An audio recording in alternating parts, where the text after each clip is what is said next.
নমস্কার বন্ধুরা, আজ আমি বানাবো আলু দিয়ে গুগলির ঝাল। এর জন্য কড়াতে তেল গরম করে তাতে গোটা জিরে, একটা লঙ্কা, তেজপাতা ফোড়ন দিয়েছি। এবার দিয়ে দেব লম্বা লম্বা করে কেটে রাখা আলুগুলো।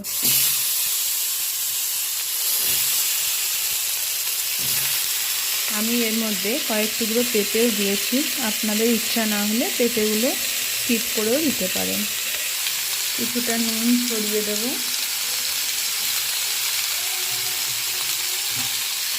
দিয়ে ভালো করে নুনটা মিশিয়ে নিয়ে সবজিগুলো একটু ভেজে নেব।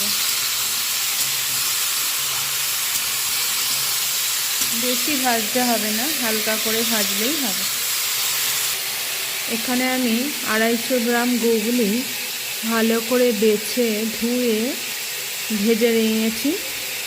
গুগলি আমাদের এখানে ছাড়িয়ে দিয়েই বিক্রি করতে আসে, সেই জন্য সুবিধাই হয়।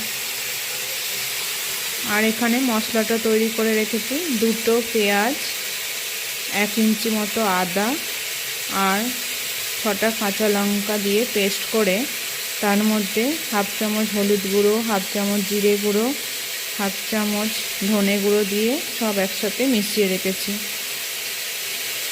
আজ রসুন দিইনি, রসুন ছাড়াই করছি।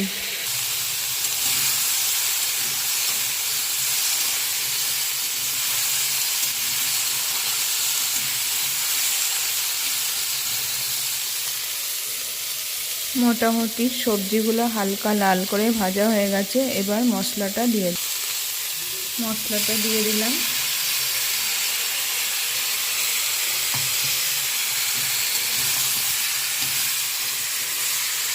এবার মশলাটা ভালো করে মিশিয়ে নিয়ে কিছুক্ষণ কষিয়ে নেব। মিক্সির বাটিটা ধুয়ে কিছুটা জল দিয়ে দিলাম।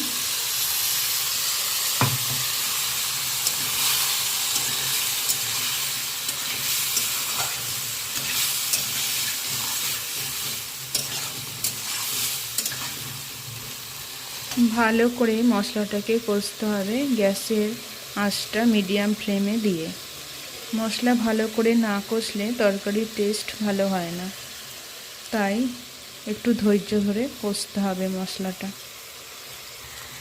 আমরা যেহেতু শুকনো লঙ্কা খাই না বা লঙ্কার গুঁড়ো খাই না, সেই জন্য লাল রঙের যে কাঁচা লঙ্কাগুলো হয়, যেগুলো পেকে এসেছে, সেই লঙ্কাগুলো আর টমেটো বেটে একসাথে দিই, তরকারির রং ভালো হয়।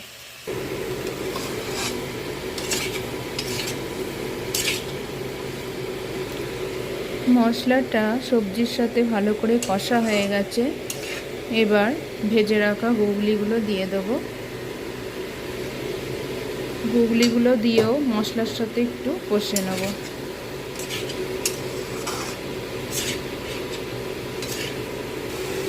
গুগলিগুলো দিয়েও মশলার সাথে ভালো করে কষা হয়ে গেছে। এবার দিয়ে দেবো কিছুটা জল, পরিমাণ মতো জল দিয়ে দিলাম।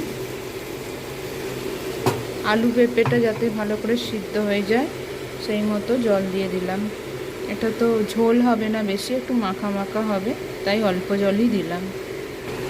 ঝোলটা ফুটে গেছে টকবক করে। এই পর্যায়ে ঢাকা চাপা দিয়ে গ্যাসের ফ্লেমটা লোতে করে দিয়ে কিছুক্ষণ সিদ্ধ হতে দেব।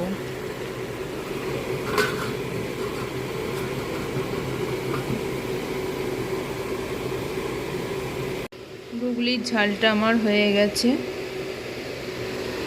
পেঁপে আলু সব ভালোভাবে সিদ্ধ হয়ে গেছে।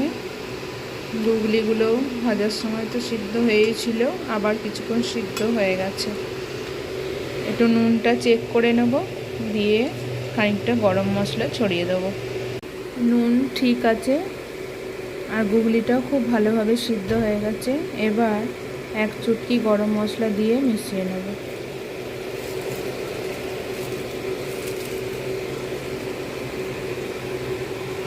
ভালো করে নেড়ে চেড়ে মিশিয়ে নিয়ে ঢাকা চাপা দিয়ে রেখে দেবো 5 মিনিট। 5 মিনিট পর গরম গরম ভাতের সাথে সার্ভ করে দেবো। ঢাকা চাপা দিয়ে দিলাম। 5 মিনিট পর গরম গরম ভাতের সাথে পরিবেশন করব।